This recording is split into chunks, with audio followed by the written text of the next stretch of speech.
Think Prawns, understated luxury, and truly one of the world's best airports.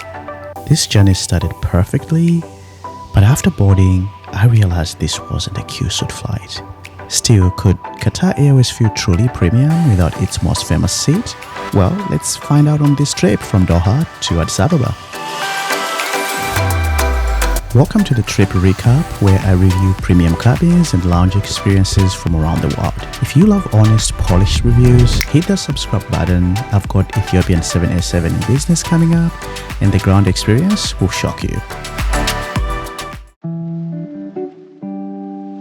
Welcome to Doha Hamad International Airport, crowned the world's best airport in 2024, and honestly, it's easy to see why. This place is huge, elegant, and so luxurious that it barely feels like an airport at all. You could easily spend a couple of days here and still discover new corners. So it would be unfair to skip all the fun. Let's start at one of my favorite spots, the Garden Lounge.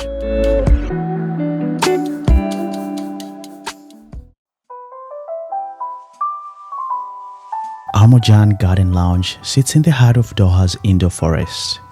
It's calm, bright, and very beautiful. There's space for everyone here, quiet paths, open seating, even nap zones, all surrounded by lush greenery and soft natural light. I wasn't planning to eat until I saw this menu. I went for the spiced prawns in lemon butter with fondant potatoes and grilled asparagus. When it arrived, beautifully plated, buttery, just the right hint of spice. One bite in and I knew this meal would live rent-free in my mind.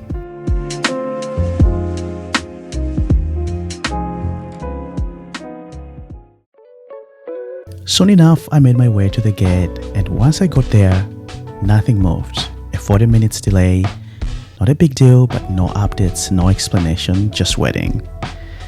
So when they finally called business class boarding, I've never been happier to hear it.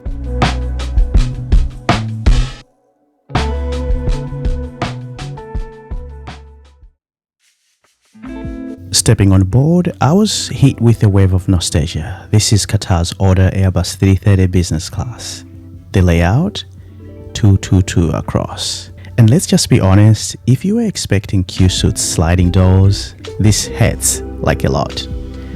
Window seats mean climbing over your neighbor, privacy is basically non-existent, and space, very limited. I ended up putting my blanket and pillow on the floor. There's just nowhere else to stash them.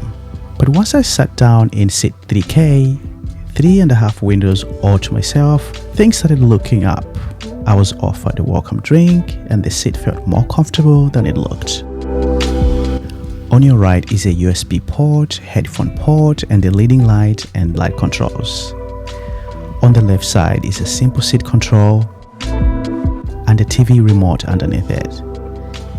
And here is where your table is located.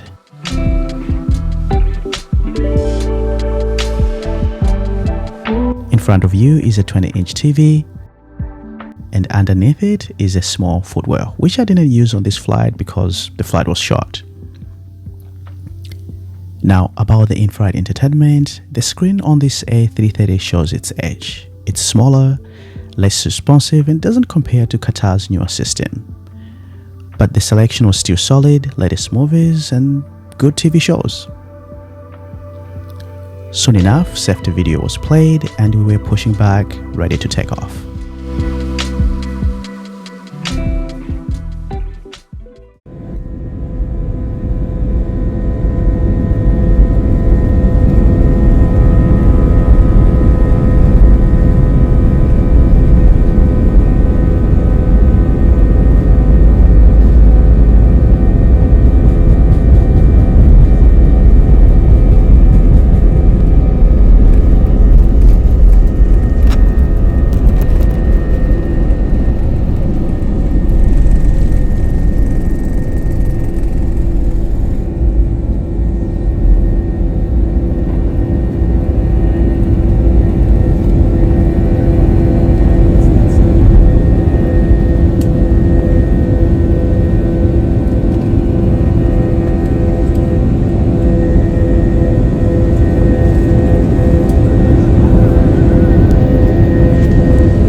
Once we reached cruising altitude, the dinner table was set. The meal service started with Qatari Meze and warm pita bread. I love how Qatar switches up the flavors on these Mezes. They taste a little different every flight. The pesto hummus was my favorite this time, finger licking good. For the main course, I chose Qatari chicken machbouz. The chicken was flavorful, perfectly tender, though I wished for a little more heat, but that's just a personal preference. Thing I have to mention, throughout the flight, the crew were flawless, perfectly timed service, warm smiles, and genuine care from start to finish, which is really good to see. I then took a quick trip to the bathroom. It was well stocked, nothing over the top, but clean and well maintained, which says a lot about crew's attention to detail. Qatar's Amenity Kit this time is brought to you by Diptyque. Sleek black pouch, very understated. Inside you get a face cream, a lip balm, body lotion, plus the usual socks, eye mask and earplugs. If you like such kind of content, please consider subscribing and liking. We have a lot more content coming your way.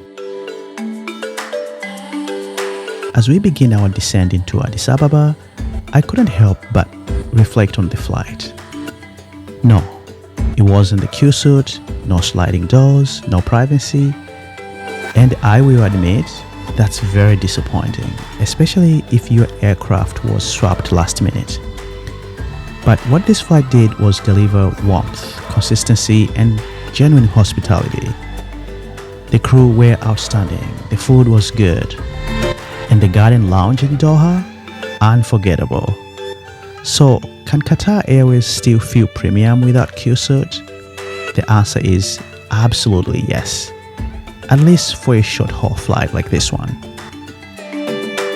Well, what about you? What do you think of Qatar's 222 setup? Would you still fly Qatar Business Class without the Qsuite? Let me know in the comments below. I love hearing your thoughts. And if you enjoy honest flight reviews like this one, hit subscribe and give this video a like. Next up is Ethiopian Airlines in business class, and you won't believe my shocking ground experience in Addis Ababa.